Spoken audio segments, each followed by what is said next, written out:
Ready? Okay, this is my cousin, Frank Dinkins. Frank Dinkins is 89 years old. He's a businessman. He's been in the dry cleaning business and the office furniture business. And this is my cousin. How you doing this morning, Frank? I'm doing fine. Great. Where and when were you born, Frank? I was born at the Los Angeles County General Hospital in 1934. 1934. Mm-hmm. Who was your favorite musical group or song growing up? Well, of course, my favorite musician was Miles Davis. Mm-hmm. And, of course, all the great jazz musicians during that period of time were really my heroes. Mm. Of course, I was actually enjoying sports and music. Those were my favorite subjects that I enjoy so much. Sports and music. Wow. How would you compare today's music and the popular sounds of the past? um, the sounds that they're playing now is not really music. It's instruments that these guys know nothing about, but they pick them up anyway and try to make a tune out of them. They're not a tune.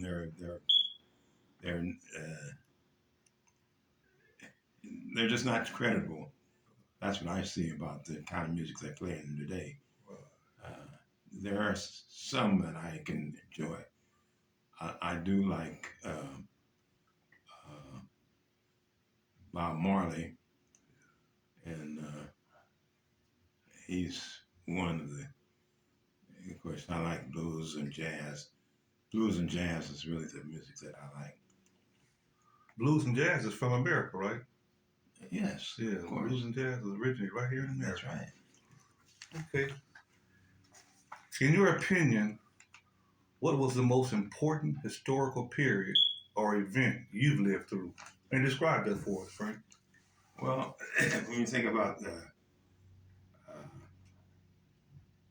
great Martin Luther King and his uh, fighting for freedom, fighting for our rights as a people, I know I look back and now and I say we really didn't have the kind of quality of life that we should have been able to have.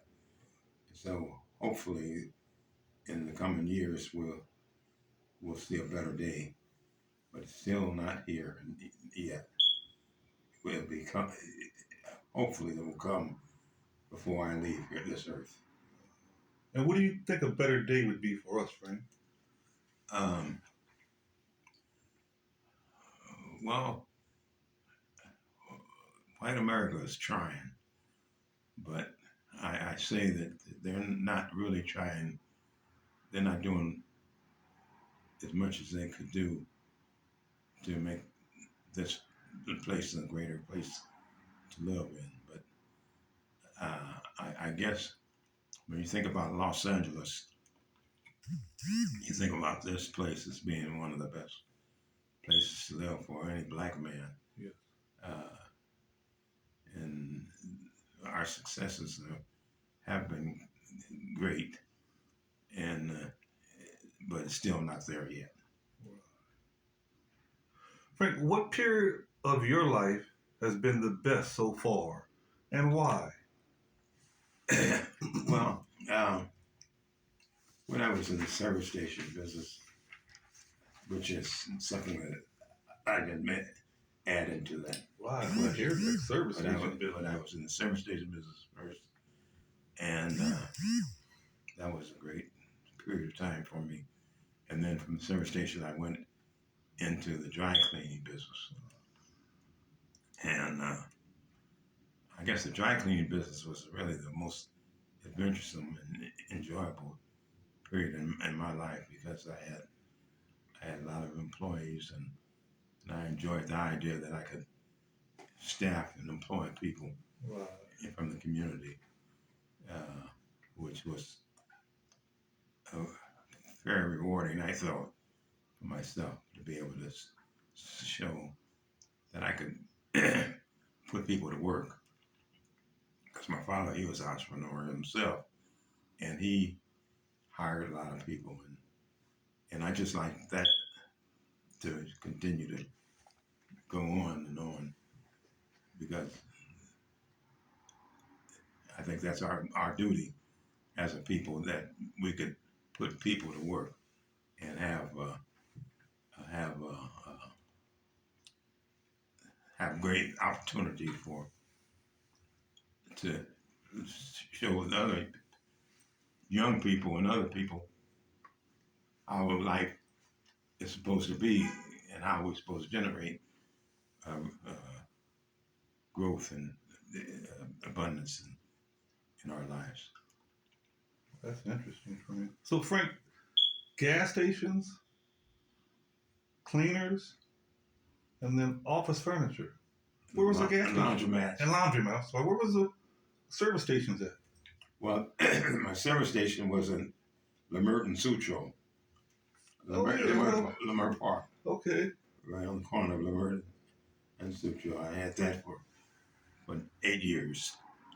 And so after that, then I went to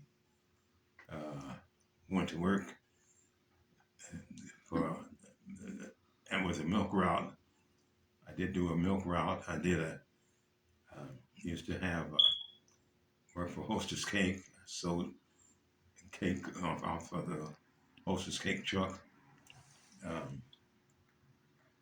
Those were the things that I did. And then, of course, as I say, the laundromat was the next venture I did.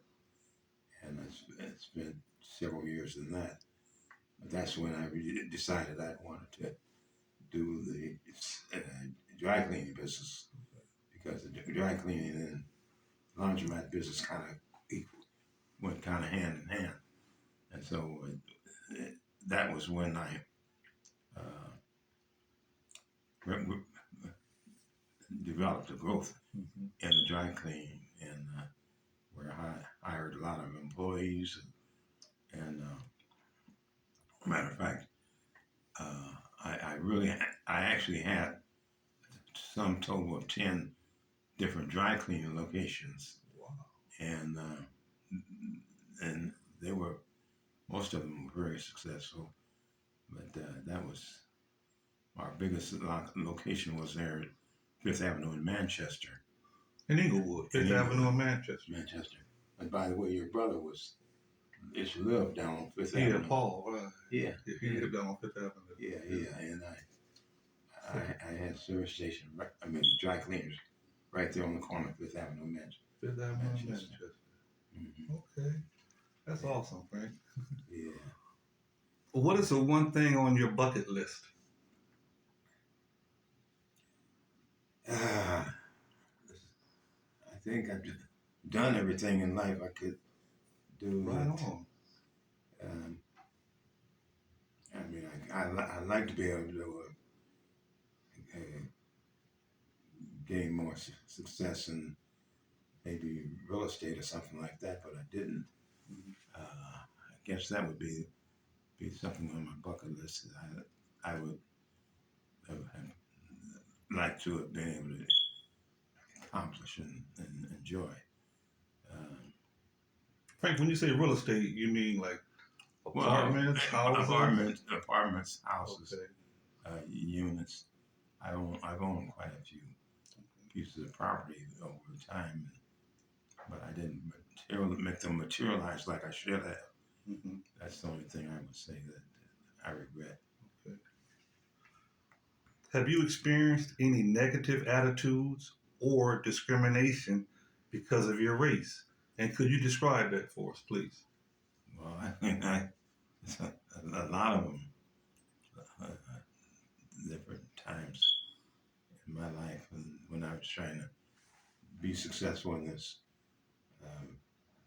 office furniture business, I saw a lot of discrimination there, where they wouldn't let me get the operate selling a certain product. They just kept me out of the certain industry that I wanted to get into that I couldn't, and that was that certainly showed ugliness in the way discrimination really works, and how I like being able to get into that particular part of the business that I was not able to because of my race. Frank, what part of that was it? What part of that getting into that you didn't get into that you wish you would have been able to? Well, I was trying to get into uh, selling certain office furniture product that was exclusive only to whites. Oh, And I was not able to get into that. But I wanted to, but I couldn't because they used excuses like, well, you got to have so much business background. In other words, you have to have enough contact in the industry in order to be able to accomplish getting into that phase of it. wow. Frank, I want to thank you for your time today. This has been awesome. And I'd like to take one picture of a Frank sign over here, Frank Dinkin Square. This is a sign on 45th and Ascot, and it's in recognition of his invaluable contributions to improving the quality of life in South Los Angeles. And if the photographer would like to just get up for me right quick and show that picture, we're going to go over to 45th and Ascot. But that's a picture of Frank.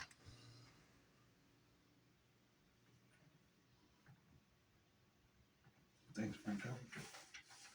I get a couple of things that I just kind of omitted.